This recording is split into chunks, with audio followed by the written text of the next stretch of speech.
In 1988, Phil had just moved to Los Angeles, and he was in a tough spot. At the time, he had no job and very little money, so he was trying to come up with some kind of a plan that could save him from being homeless. Since he had a pretty vast knowledge in lots of different subject areas, he decided he would try his hand at going on the TV game show Jeopardy. He had to pass an initial test, which he did. Then he went to the contestant interview, and he passed that as well. And he actually got on the show. It didn't solve his money problems, though. Even though he did well, he lost to a 5-time champion by $2. Rather than earning any actual money, his parting gift was a bedroom set, which forever became known as the Jeopardy bed. But 12 years later, he decided to try again on a different show. In the year 2000, he was able to get on Who Wants to Be a Millionaire, which at the time was hosted by Regis Philbin. This game show experience was very different. Real people in unreal situations. The eerie silence when I walked in, and he's just staring at me. I was like, hello, like, are you okay? And then I had to tell him it was me. There was just blood everywhere. They're shouting, they're screaming, they're being hit by bullets, they're hitting the ground. And in that moment, I literally thought, this is how I die. Everything changed then. And I just thought to myself, this isn't happening. Every single story deserves to be heard. I'm Scott Johnson, and this is What Was That Like?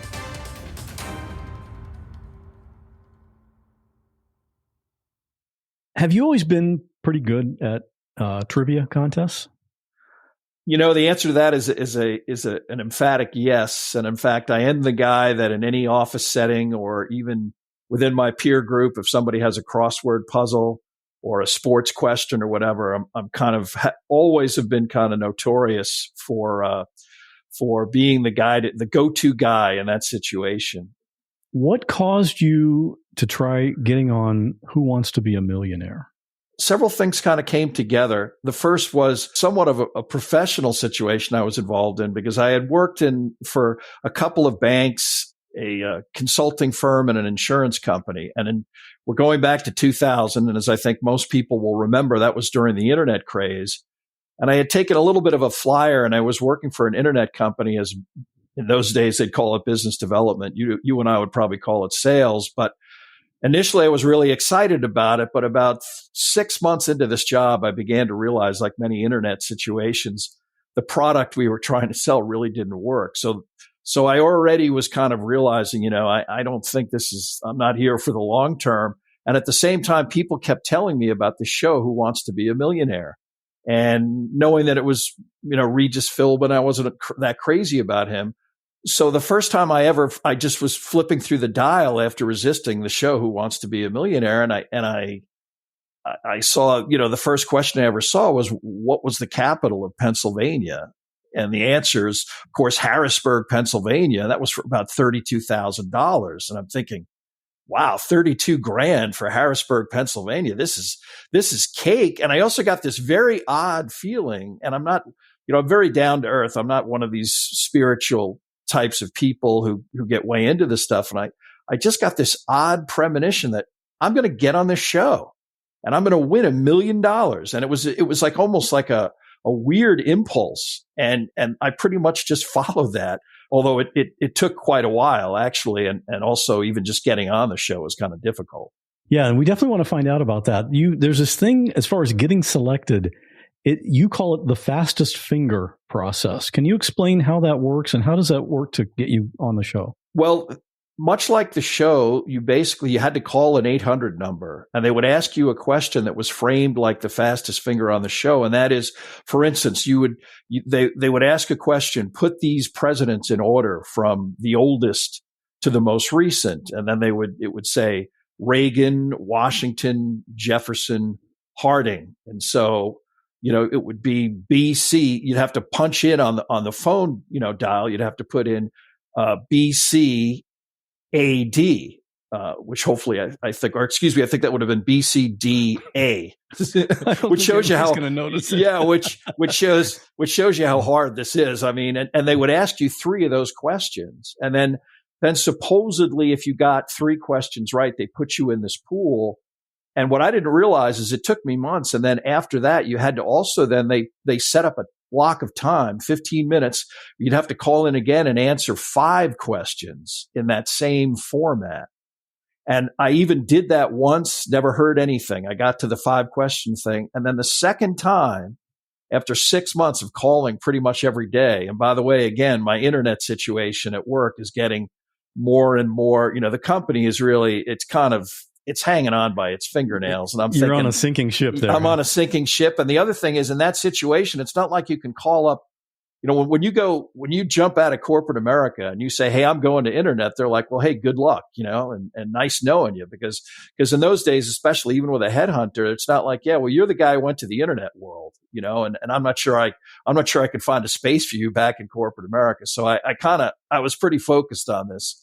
And finally, the second time I did answer the 5 questions, and I answered 4 out of 5 correctly.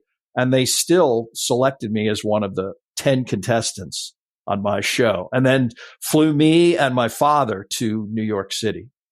Yeah, I want to talk about that.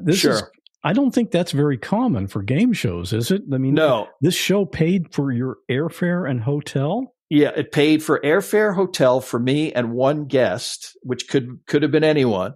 And they put us up in a relatively nice hotel in New York City. Now, by comparison, Jeopardy, if you appear on Jeopardy, which is filmed in Hollywood, you have to pay. They'll let you on the show, but you got to show up at a given time and a place, and they don't pay a cent. It's up to you to get there. So that was like many things involved in the show. That was unique, I think, in the annals of game show history up to that point. Did you have to take time off work to do this? That was an interesting thing, because I was working in Los Angeles. My internet company was headquartered in New York. And I actually, I didn't even officially have any vacation time, but the show was such a craze that I worked it out where I flew to New York. And the first day I had to spend basically at the studio. But the second day I actually came in, which is pretty wild, because I had to come in after the first day, work half day at my job, and then go in to film the show. I kind of worked it out with my boss, and because of the excitement over the show, she didn't just roll over. She's kind of looking at me saying, well, why do you need to, and I explained it to her. And she let me do it. It was pretty complicated. It was one of those things that added a little bit of tension to the whole process. But how convenient, though. They had an office in New York, so that's where you went to work, right? Exactly. Yeah, exactly. Yeah. Exactly. Okay, so once you got there, what's the process? Once you get there, you're for sure going to go on the show, or how do they figure that out? The original Who Wants to Be a Millionaire, they changed it once they syndicated the show, where it was more like a typical situation where they just pick you and they start asking you questions. But on Who Wants to Be a Millionaire, forgetting even the warm-up, which we'll get to, you're one of 10 people who's in a studio, and you have to do the fastest finger competition, again, where you have to put 4, they ask you a question, you have to put 4 answers, numerically in order to just even get into the hot seat. But I have to add that really the day started with us. We started at 9:00, and the taping didn't even begin until 2 p.m. So we had to listen to basically a whole presentation and go through a rehearsal of the show. The presentation, by the way, was by the legal department, the head of legal at ABC, and this actually became pretty important when I appeared on the show, where she explained certain things. And the one thing she emphasized was, if there's any issue at all with anything in terms of production, any glitch, anything where we think something was unfair or didn't function properly, we'll have to do it over again, whether you got it right or you got it wrong, et cetera. So just be aware of that. We're going to be extra sensitive. And at the time that went in one ear and out the other. But as you'll see, that for me, that became critical during part of the show. Yeah, because you don't want to get a question right and you think you won the money and now, oops, wait, we got to do it over again, because then you got to win twice. And then the other thing that she emphasized was that each contestant, whether you got into the hot seat, each contestant had a unique set, and there's 16 total questions. They had pre-selected 16 questions that didn't change, no matter, whether you bombed out right away or whether in other words, and when you think that's kind of interesting, because what it meant was, let's say you got to the $1 million question, they weren't going to be able to kind of select something that maybe, might throw you off. It was destiny. Either your questions were selected in advance and that was it. There was no, once they were selected, there was nothing that they were going to change about that. Were you guys in an order?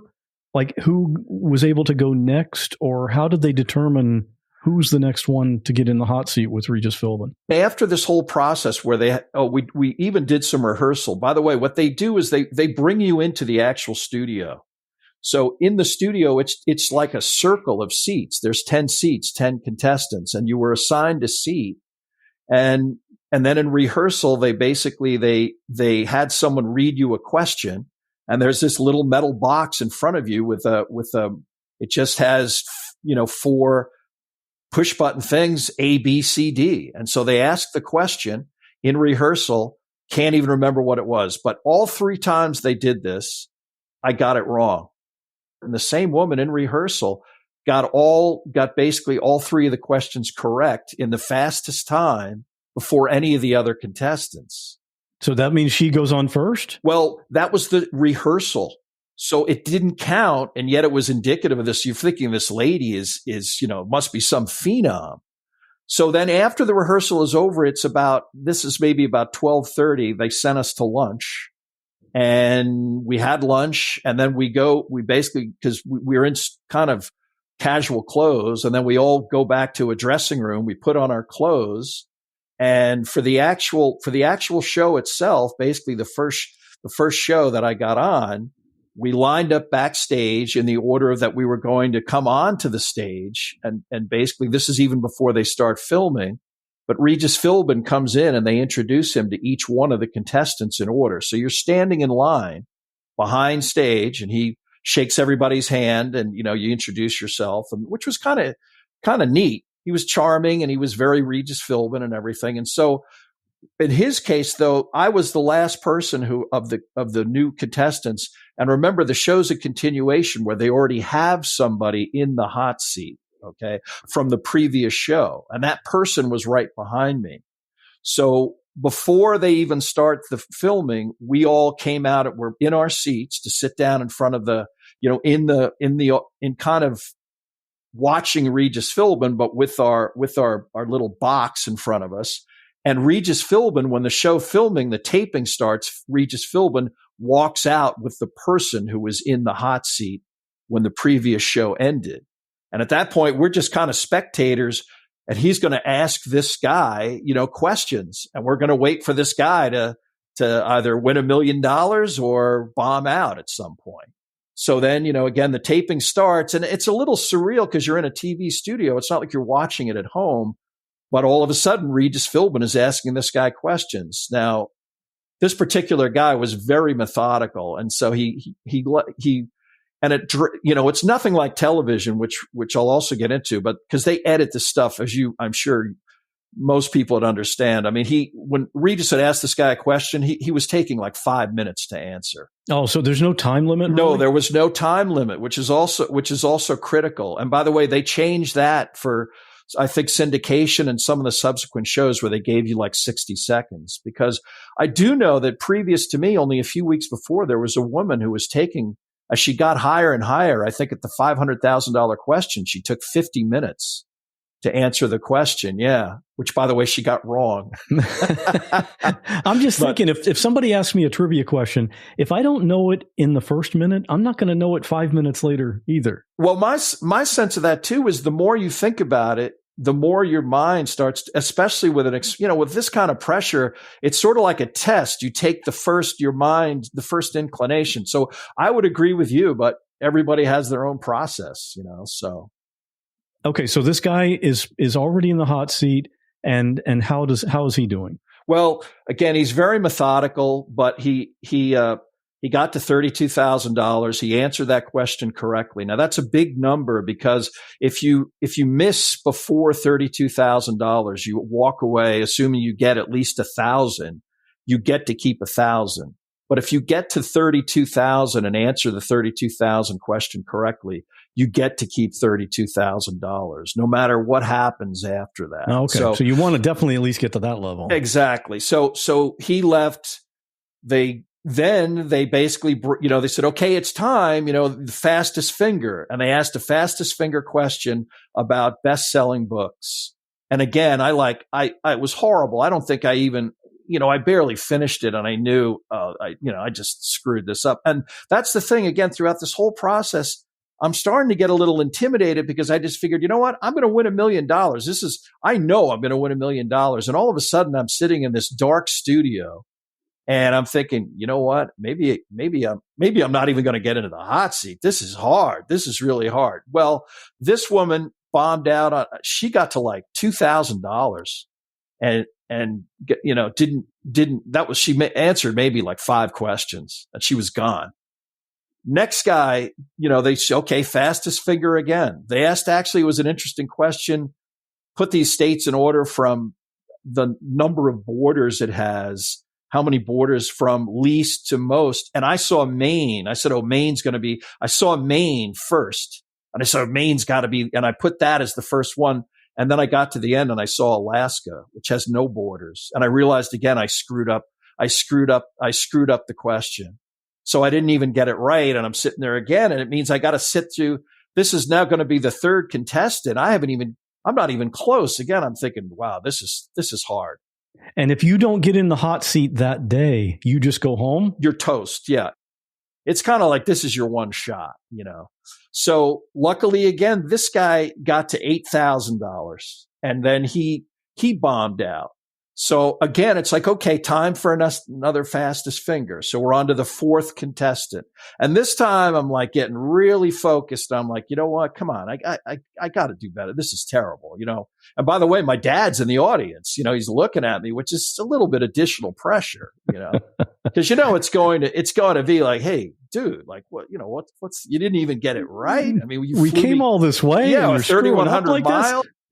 And, I only told a few people initially, that I was going to even be on the show, because I figured, what if I go there and fall flat on my, and so it could be a real embarrassment. Anyway, 4th fastest finger.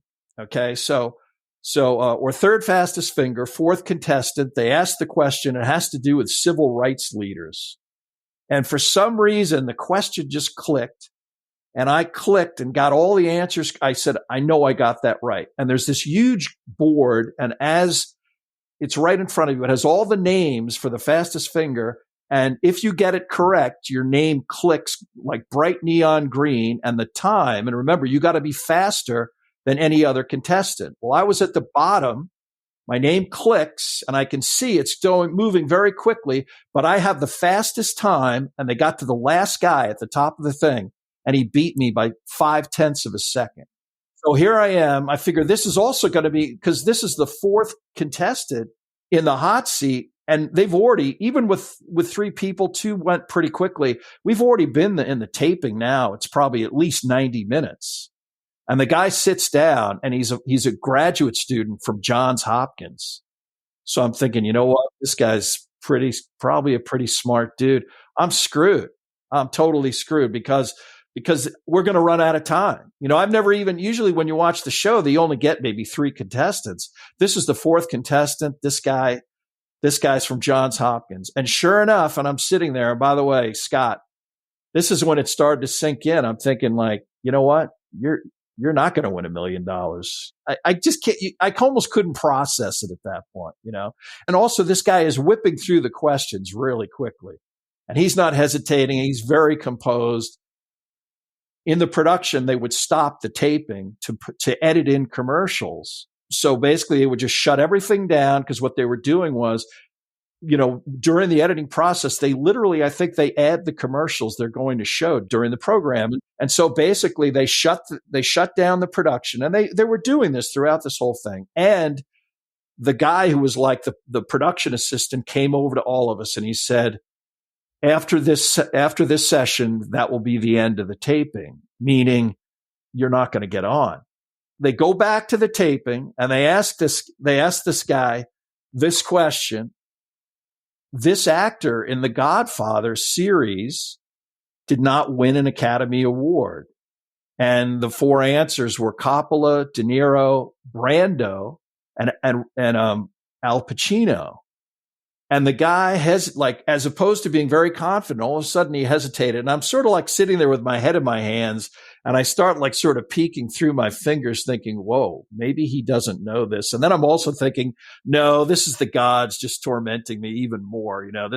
I'm sure he's going to come up with it. Well, he didn't know the answer. And by the way, one of the options is ask the audience in the studio audience. And they asked the audience, and they gave as the answer Robert De Niro. Well, that's the wrong answer. Right. Those four answers, it seems like three of them were actors, but one was the director, right? Well, yeah, but it didn't. But Coppola did win for the Godfather, a directing Oscar. Yeah, okay, directing Oscar for The Godfather. Al Pacino never won any Oscar for any of the Godfather movies. In fact, he kind of very famously won it for Scent of a Woman, which is not one of his, memorable films. So anyway, all of a sudden they give him the wrong answer and he goes with it and he bombs out. And it's kind of like chaotic because everybody's getting ready to like wrap everything. You can almost see people wrapping up cables and everything. And all of a sudden the PA guy goes, okay, another, fastest finger question. And I'm like a reprieve from the governor here, So the next question they ask is, put these songs in order from oldest to newest. And the songs were, Don't Stop Believin', Don't Make Me Over, Don't Worry, Be Happy. And, I was a pretty big rock guy. The only question I couldn't remember, Don't Stop is Fleetwood Mac and Don't Stop Believing is Journey. But then I remembered, and the first, Don't Make Me Over is that's like an old 50s song, Leslie Gore. And Don't Worry, Be Happy is, I think, Bobby McFerrin or so. That's much later. So the only one I had to really think about was Don't Stop and Don't Stop Believing. Then I remembered, Fleetwood Mac way before Journey.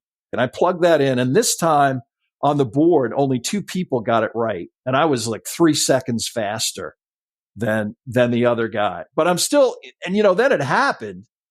And Regis comes over, and he literally had to like almost, I'm maybe sort of embellishing this a little bit, but he almost had to come over and grab me by the elbow and start leading me into the hot seat. Now, I was telling you about this woman before. Okay. So I get into the hot seat and Regis Philbin will not, normally he's very effusive and he wouldn't even look at me. And I'm thinking like, what's going on here? I knew there was something weird going on. And the stage director is right next to you. There's a guy with a headset, not the director of the show and not the producer, but there's a guy who's like the stage manager. And he keeps saying to Regis, not yet, not yet, not yet. And I'm going like, what is going on here? Well, my dad explained to me that again, the same woman who had gotten all the questions right in rehearsal hadn't got a single question right during the taping of the show. And she complained that there was something wrong with her mechanism. But at this point, I'm like almost in a coma because I realized, there's something wrong here. I don't know what it is. But what if they come back and say, we're going to have to do this over again? At that point, they'd have to take me out of there in a litter because you can imagine. Stress. Yeah, this is some stress. And I'm looking around. All these people are looking at me. And Regis Philbin is 2 feet in front of me and he's looking straight down. And all of a sudden, the stage manager goes, good to go, Regis. And he looks right up and he says, you made it, like one of those, you made it. Okay, let's go. One of those things. At that point, though, Regis asked me, I got 3 questions and then they have, it's like a horn sounds, meaning that's it for the day. And the 3 questions were really simple questions. We don't have to get into them, but I can tell you that had they asked me anything at all complicated, I was probably, it was going to be really, because I really at that point I had trouble even just focusing on, it was an overwhelming type of stress, but also a kind of a like euphoria that, oh my, wow, I actually, I did this, I got this far. By the way, in my introduction, he did say to me, this is only the second time that we've had 5 contestants, and the show had been on about a year at that point. So this is the only second time that had happened. So you knew for sure, at least at this point, you're going to be on the show twice because you got through those 3 questions, and then they always carry it over and start with the same person from the previous episode. So, man, what do you do that night? You got to do something to go relax, right? That was pretty funny because my uncle lived in New York City. So my dad, who lived in California, and my uncle, and by the way, we're all very Irish, and this came up. So clearly, and we were euphoric just because I got into the hot seat. At that point, it kind of wasn't even, well, you're going to win $1 million. It was more like, wow, that's amazing. Of course, we went to an Irish bar, immediately, I think I called my mother just to tell her what had happened. And then at 7:00 at night, we went out and had dinner. Now, the thing is, they kept me out pretty late. And the other thing that I kind of mentioned was I had to go to work in the morning. Because at that point, I didn't go, if you're the person in the hot seat, they don't make you sit through the whole rehearsal again. You just have to show up at the studio at 1:00 in the afternoon. Oh, okay. So that's good. Yeah. That's great, except I had to go to work and show up and be there. So, of course, my dad and my uncle, being Irish, who were an Irish bar in New York, and under the circumstances, they're like, yeah, let's stay. The heck with it. You can just, they won't care, And so then I had to drag myself out of bed and actually go in with and knowing, and people are saying, well, because people knew, and they're like, well, what happened? And I said, well, I have to go back and be in the hot seat this afternoon. And people are like, are you kidding? And then some people are like, what are you even doing here? Why are you at work? Yeah. Why are you here? And anyway, I just said, look, I promised I'd be here. It's 1:00 and I go to that same locker room area. Walking into the building, how nervous were you at that point? So at that point, I'm composed. I'm also, I'm looking forward to it. It's something that I've been working for. So at that point, I'm still okay. And also I'm confident because I got into the hot seat. So it's that whole feeling of, wow, this is really hard. Maybe I can't do this. Now it's like, well, I've seen hundreds of these or 50 of these shows. So I've always done pretty well watching. I should be able to do pretty well once the show starts. It's a little different pressure sitting on the couch at home, though. Yeah, of course. So of course we all changed. I changed to my suit, my better clothes, and this time I'm the guy who's standing with Regis Philbin behind stage. And this was kind of interesting because they march all the other people out into their seat where they're sitting, and then basically I'm behind stage with Regis Philbin, and there's this pause where they're doing the intro to the show. But he looks at me and he says, Gibbons, you're going to win a lot of money. You're going to win a lot of money. And, and that whole Regis Philbin thing. And I'm like ready to crash through a wall at that point. But of course, I'm sure he says that to everybody. So we walk out there and we sit down. And at that point, it just hits me like almost an overwhelming, like adrenaline, where I can't say I was going to faint, but I'm like looking around, and again, all these people are looking at me and stuff. And I'm thinking, oh my, this is real. This is really happening. And by the way, one of the things they told you in the warm up was, don't be so nervous that you just blurt out an answer. You have all the time in the world. But almost immediately that kind of went out the window. And when he started answering questions between the people looking at you, your inclination is to I got to answer right away. So I was kind of lucky because the first question they asked me, I'd answered the 300 question, and then they asked me a question about potable drinks. That was really easy. Because, potable is what's drinkable. And then they asked me a question about, which British queen had the famous nickname Bloody. And that, of course, was Bloody Mary. That was easy. And all of a sudden I'm thinking, hey, and I'm taking a deep breath, and it's like, this is just like watching at home. This is really simple. Well, then at $2,000, they asked me, the razor is a name for a popular type of what? Well, I don't have kids. And at that point, the razor was And I would imagine, I don't know, maybe you know what a razor is. Sure, but, yeah, the little foot-powered scooters. Exactly. Right? I had no idea. And even after I looked, and the options they gave you was a scooter, a palm-sized computer, an athletic shoe, and a bicycle. And I still looked at that and I'm like, damn, I have no idea. And so, you try to avoid using any. You have three things that you could do. You can ask the audience, you can call a friend, and you can eliminate 2 of the 4 answers. So you have those 3 options to help you along the way. It's not just answer the questions. So I asked the audience. They gave me the right answer. So I'm thinking, okay, that, not exactly how I'd want this to play out, but we'll keep going forward. Well, then they asked me. And the next question was for how much? Next question is $4,000. Okay. 19th century stage lighting methods included the flame heating of what chemical compound to spotlight actors? And the 4 answers are carbonic oxide, lime, boric acid, and potash.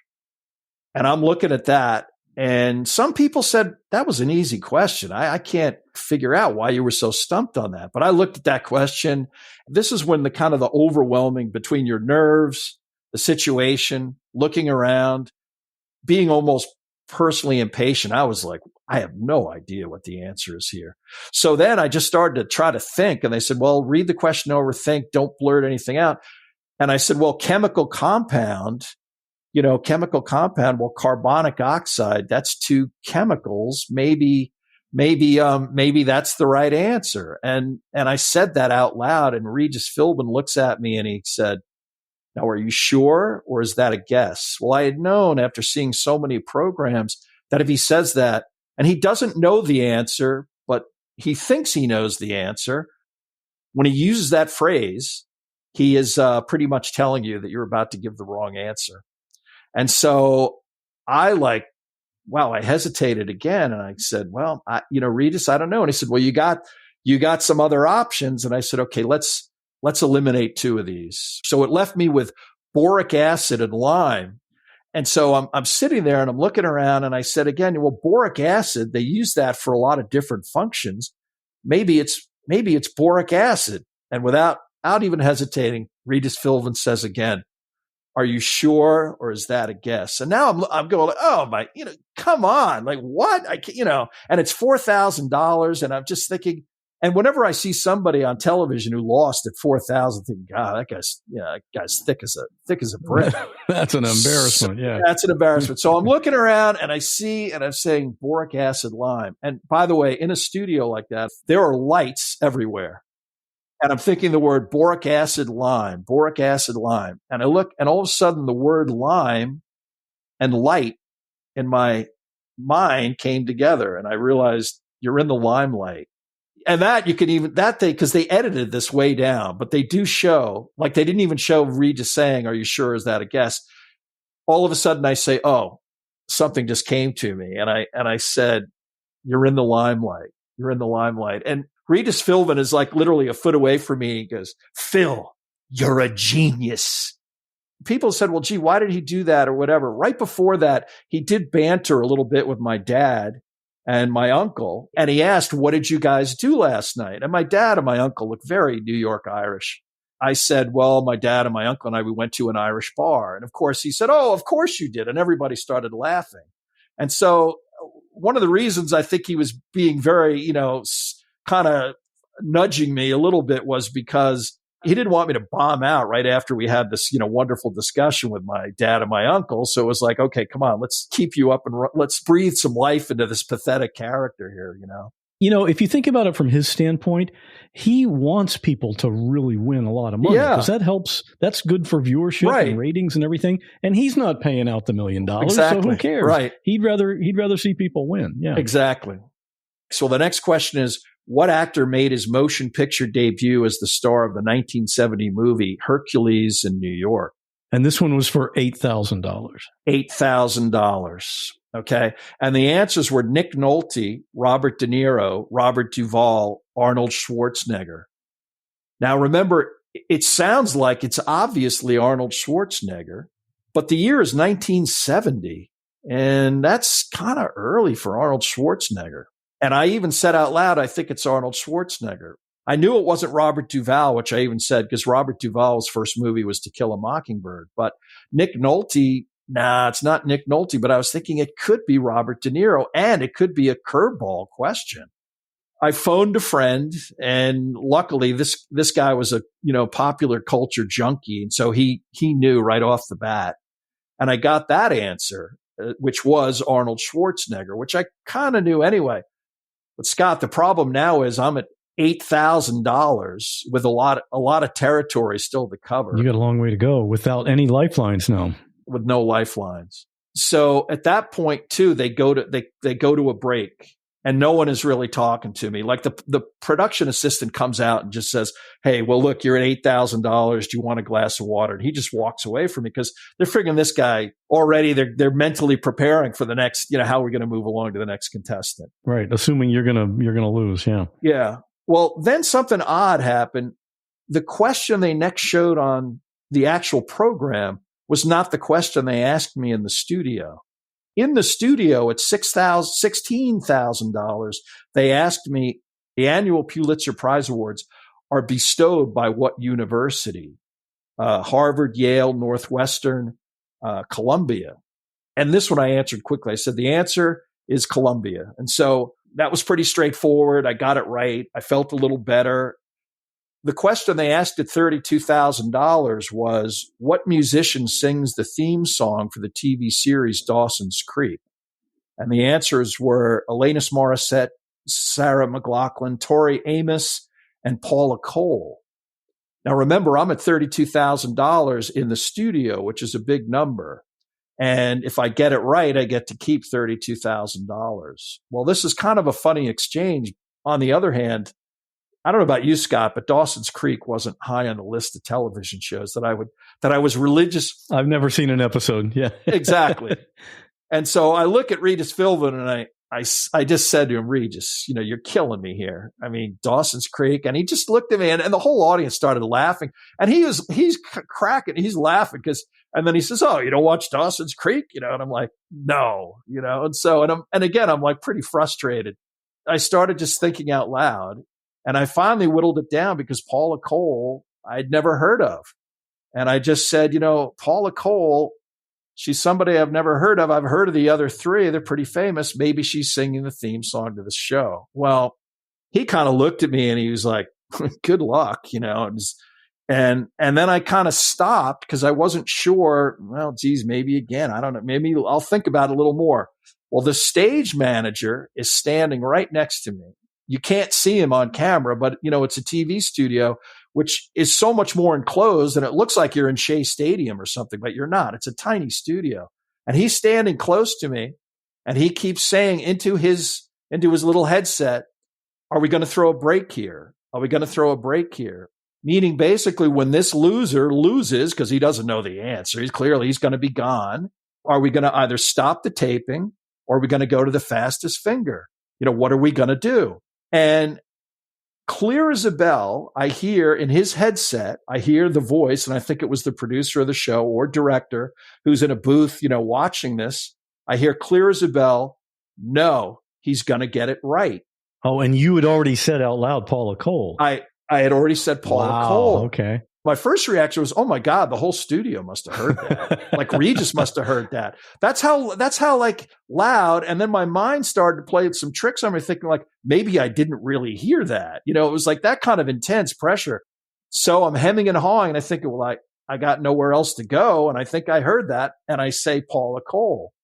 And Paula Cole was the right answer. And it turned out that she had won the Grammy for Best New Artist for the Year. And the song was I Don't Want to Wait for My Life to Be Over, which was a huge, huge hit. So I got to the right place, and I got lucky by hearing, getting that, almost unbelievable help from the guy who I guess didn't even realize that I had heard that. So I'm at $32,000, and Regis is like shocked because he didn't know the answer either. He's like, wow, you're still here. And I'm like, yeah, I guess I'm still here. It's on to 64,000, and that is, which of these is not a novel by trend-watching author Douglas Copeland? And the four answers are Generation X, Shampoo Planet, Microsurfs, High Fidelity. Now, something about this is if you get further, like to 125 or 250,000, if you get that wrong, you go back to 32,000. But when you think about it, 64,000, you have a free guess. Like you don't have, because if you get it wrong, you go back to 32,000. If you get it right, you go back to 64,000. So you might as well guess because you're not really losing anything if you get it wrong. And I'd heard of this guy. I knew the book Generation X, but I did not know the other two books. But I was kind of thinking that were his books. But the fourth and correct answer, High Fidelity, it's hard to explain, but it almost jumped right out at me. That sounds like a normal sounding title to me. I think I'm just going to go with High Fidelity. But it just sounded right. So I went with High Fidelity, and that was the right answer. And at this point, they went to another break, and he ends by saying, we can't stop him, being like this guy is on some kind of a roll, which at that point, I was feeling a lot better than I had been at $8,000. But at this point, the last two questions were just guesses. You didn't really know for sure, but you're just kind of still skating on by. Yeah, I was just kind of going for it. Kind of like if I was sitting across the table from somebody asking me a question, like if we were just having a kitchen table conversation, only for 64 grand. Right. The next money level is $125,000. When you get to that level, you're at 125,000 now. You can hear the question and decide not to answer it, and then you win 64? Is that the way it works? Yes, all the way up to $1 million. That's why the 64,000 question is not a big decision, because if you get it wrong, you just go back to 32 anyway.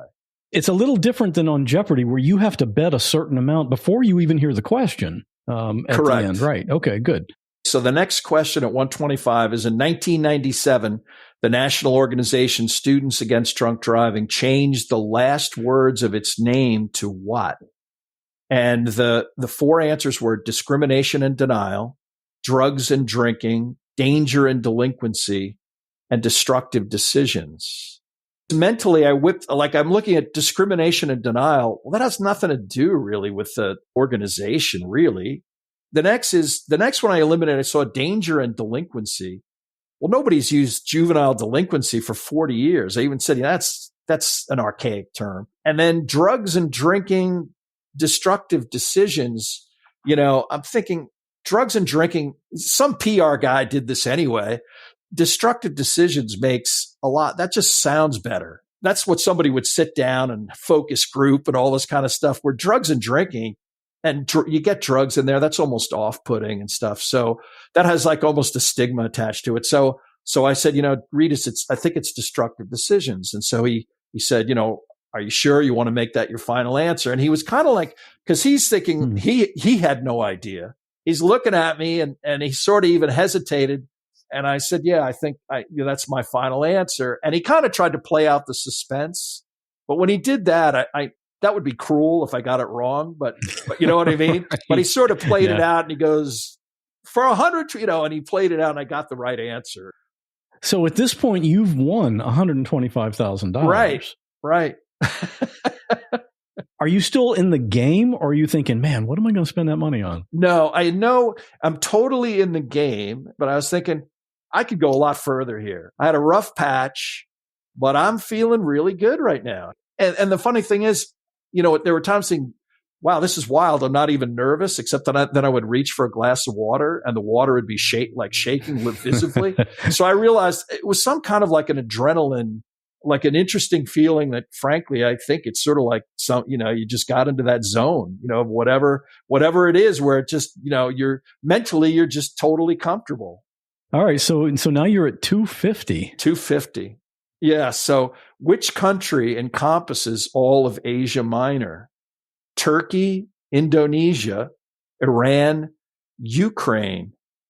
The strangest things happen at times like this. But when I was a little kid, I would always read National Geographic magazine, and they had maps that came with them. And I collected all those maps, and I had those maps. And I always remembered when Turkey, it would always just say underneath it, Asia Minor. I really didn't have any idea, especially as a little kid, what that meant. But I just know that Turkey is referred to always as Asia Minor. I didn't want to blurt anything out, so I kind of went through the others, and I just said, I know it's not Iran. I know it's not Indonesia. I know it's not Ukraine. And so, of course, Regis Philbin starts laughing and he said, well, that just leaves us with one other country. I said, I think it's Turkey. And he's, whether he knew it or not, he just said, you got it for $250,000. At that point, I'm thinking, $250,000. That's a lot of money. So then you keep going. Now, so it's $500,000? $500,000. What Russian prime minister was deposed by the Bolsheviks in October 1917? Lav Kornilov, Alexander Kerensky, Leon Trotsky, Nikolai Bulganin. And Scott, I have to tell you about something that happened weeks before I even went to the taping. I get a call from a production assistant and they said, hi, I'm so-and-so from the staff of Who Wants to Be a Millionaire. And we just want to do, a little bit of an interview for you to find out information about you so Regis knows all about you. I'm thinking like, okay, cool, So she says, okay, what school did you go to? And I'm thinking like, that's kind of I've never even heard Regis Philbin ask about that. But I'm like, well, I went to X university. And so then she said, okay, so what did you major in?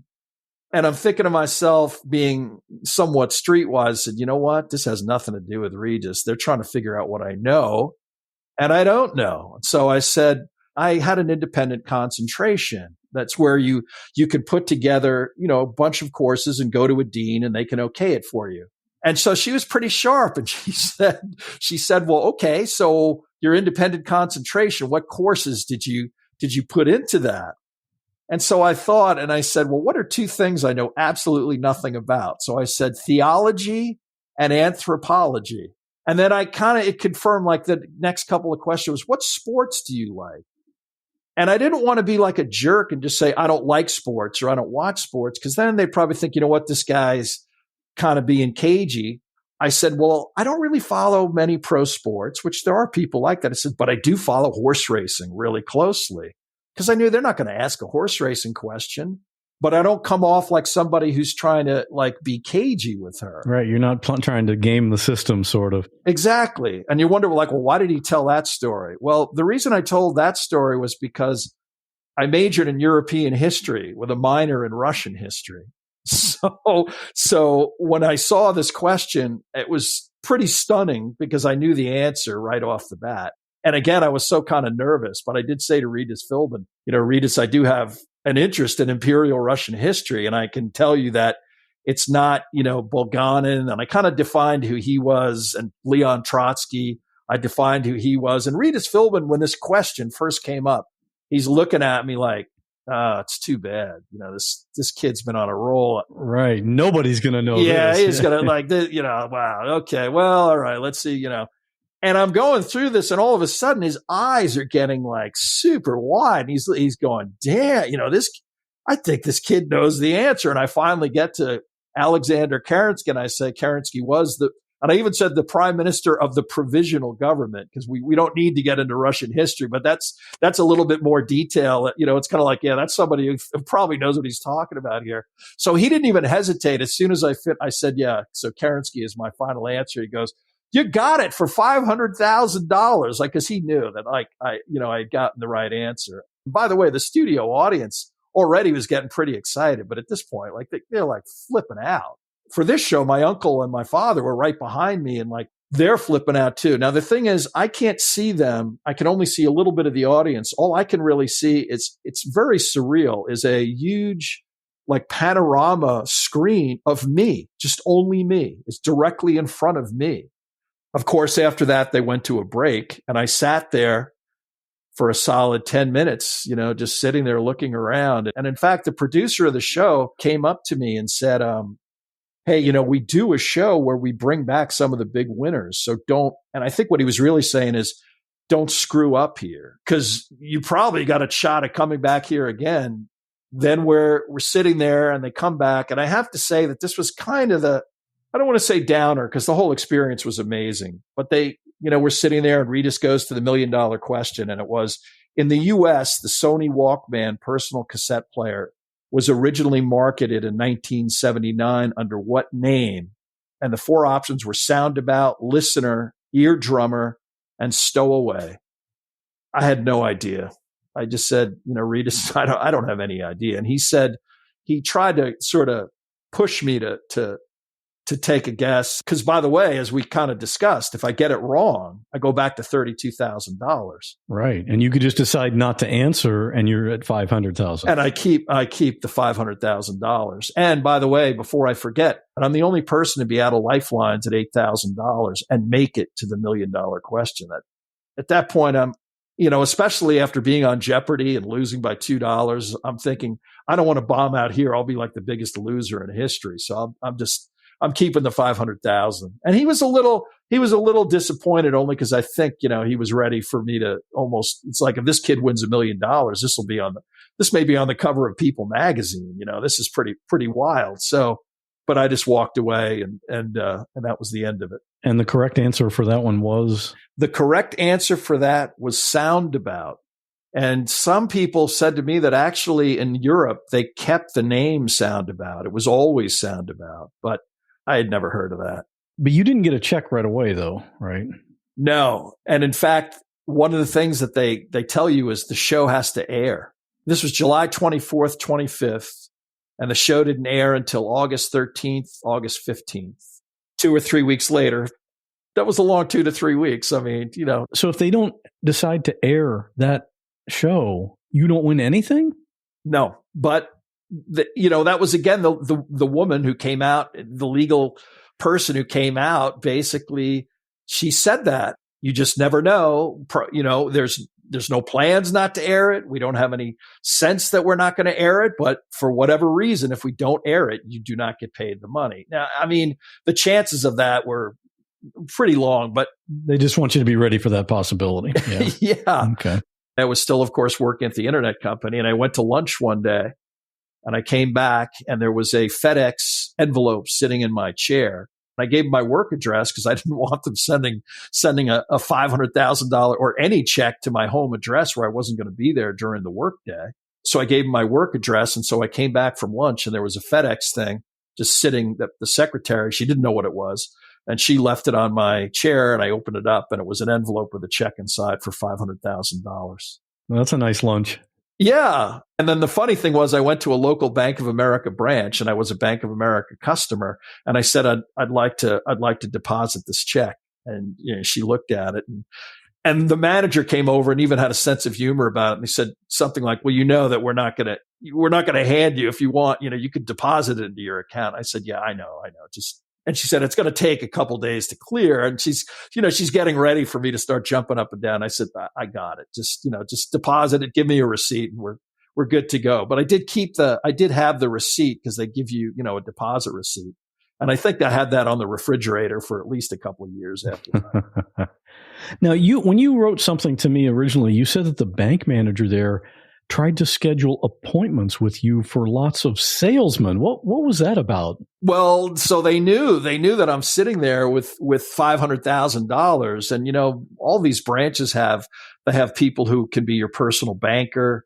They have people who they can sell you financial instruments like stocks, bonds. So for a solid month, I was getting calls from various different Bank of America people who, like, hey, by the way, I spoke with the branch manager and blah, blah, blah. And I said, well, yeah. We'd like to manage your portfolio, right? Yeah. Yeah. Okay. Yeah, exactly. So what did you do with that money, or how did you spend it? I was making a reasonably good living at the internet company. I had a pretty good anticipation of what was going to happen. So I didn't just walk out the door. So I waited about 3 months. I kind of planned what I was going to do, but for many years, like most Americans, I had gotten maybe 2 to 3 weeks vacation, that everybody takes and they go, they may go to some destination somewhere, but as almost a fantasy, I kept a list of places I would go in Europe that were, being a history major, et cetera, that were interesting. And there were everything from, running with the bulls of Pamplona to the Oktoberfest to things were even a little more obscure, maybe some cathedral somewhere. But my list was had probably 100 things on it. And I just decided, what I'm going to do? I'm just going to I'm going to quit my job and I'm going to go to Europe for 6 months or so. I'm going to go to all these different things on my list. I mean, and you still have a lot of money left from it too. Yeah, exactly. people always ask, okay, you got $500,000, but this is America. How much did you actually keep? The federal tax, I didn't mind. Now, the other thing about that was I had earned a pretty good living that year. So on top of my withholding, I had to pay, I get to keep $280,000. So on top of my withholding for a pretty good year, I had to pay another $220,000. And the thing that really, the feds, that's one thing, but California, I had to pay, I think, about $90,000. If I was in Texas or Nevada or Florida. Yeah, I don't have to tell you. So that was a little, but still, I mean, I could have walked out of there with $1,000. So I went to Europe, and then after that, I had the decision. I guess I can go out and get another real job, but I just was kind of not in the mood. And from there, I basically got involved I taught in the public school system for 12 years after that. And then after that, I made a documentary film. And right now, of all things, I have my own podcast. It's a history podcast. Yeah, I wanted to ask you about your podcast, and I know if you go in Apple and search for it, you got to search for bite-sized biographies, and that's bite is BYTE, like the computer term. But the actual name is some very famous people you've never heard of. What is it about? It's basically, it can be everybody, and even the logo has Edgar Allan Poe in it. Some of the other people I do are certainly people you've heard of. And even like when people say, well, who's on there? And I'll say, everyone ranging from Edgar Allan Poe. And they'll say, well, I know who Edgar Allan Poe is. And I'll say, okay, tell me everything you know about Edgar Allan Poe.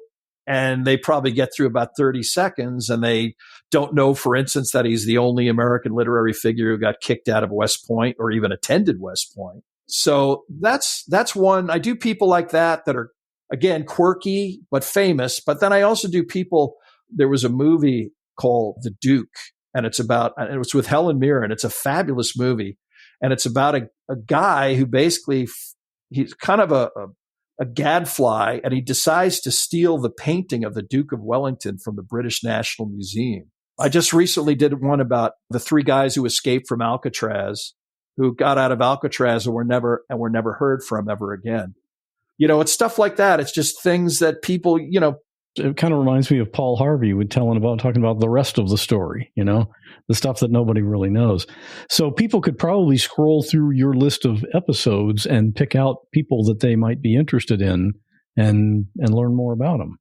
I'm on just about every podcast. I'm on Spotify, I'm on every podcast database. I'm certainly on Apple, iTunes. Bite-sized biographies. You can scroll through them all. You can even go to my website, which is someveryfamouspeople.com. That has photographs too that are coordinated with the episodes. Any plans to go on any other game shows? My completely succinct and absolute answer is no. I've gotten emails like friend of a friend have even referred me because I live in Los Angeles. And so they're always looking for contestants. And people have even asked me, even officially, would you like to come on our show? Just trolling for contestants. And I always say no, because I just don't think, it would ever live up. You can't go home again. It's like something that, like after the Jeopardy experience not being particularly good, and then you had this experience, which was sensational. It's like, I always say to people, no, I'm retired, from the game show business. Go out while you're on top. Yeah, exactly. In the episode notes, we'll have a link to a more detailed account of your experience that you wrote, which people can read that if they want. And we'll also have videos of each of your appearances on Who Wants to Be a Millionaire. I think people will be interested in watching that. And they can kind of see how it happened right there in real time, just like you described it. That sounds fabulous. And I urge people to take a look at it because it's really fun stuff. And if you know the inside story, I think it'll make it even more fun. As we mentioned in our conversation, you can see the actual videos of Phil's appearance on the show. Just check the episode notes at whatwasthatlike.com/197. And if you like this episode, you might like some previous ones we've done. I've had guests who have appeared on Shark Tank, Wheel of Fortune, and The Price is Right. Okay, in keeping with the theme of today's episode, are you up for a trivia challenge? Because we have a contest going on right now. You've probably heard the new opener for the past few episodes. This is that selection of pre-recorded clips that I pulled from previous What Was That Like episodes I change it every couple of years. Well, the new one has 9 audio clips. In fact, I'll play it for you again right here. Real people in unreal situations. The eerie silence when I walked in, and he's just staring at me. I was like, hello, like, are you okay? And then I had to tell him it was me. There was just blood everywhere. They're shouting, they're screaming, they're being hit by bullets, they're hitting the ground. And in that moment, I literally thought, this is how I die. Everything changed then. And I just thought to myself, this isn't happening. Every single story deserves to be heard. I'm Scott Johnson, and this is What Was That Like?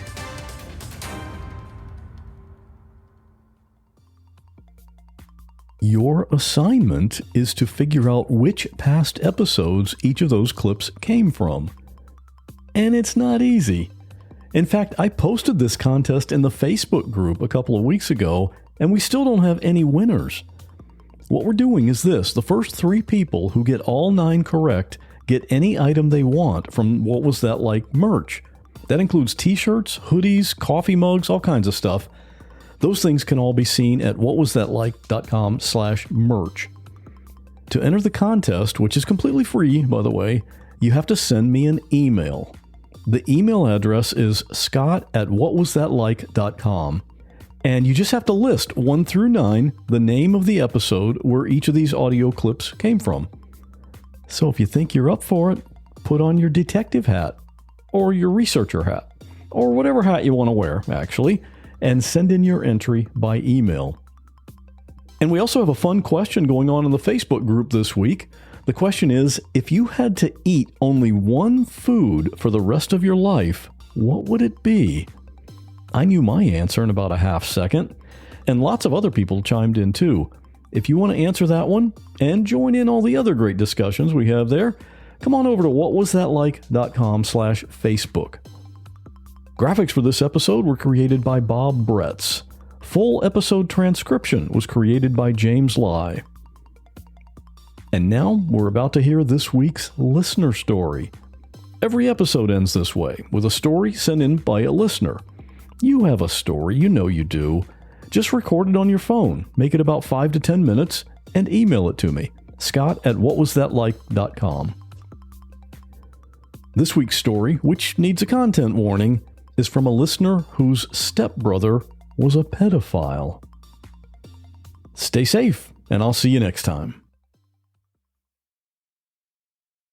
So, in 2010, my stepbrother, I'll call him Terry, was convicted of attempted rape, actual sexual intercourse with a person under the age of 11. It was his toddler daughter. He spent about 7 years in prison in New York State. Terry has mild mental retardation. Also, his grandfather was a convicted incestuous pedo. My family of origin is blended due to death and divorce with steps, halves, fulls, etc. And so there are a lot of complicated feelings. When Terry was arrested, it was pretty hard for us all to process, and the family split into groups, like haters, disbelievers, sympathizers, etc. For a while, one of my sisters hated me because I couldn't hate him. One of his full sisters thought she wanted to become his legal guardian, but that feeling didn't last for long. I felt deep sadness for the little girl. At the same time, I was one of the few siblings who didn't disconnect from Terry. I wrote him letters in prison. Once I visited when I lived in Minnesota.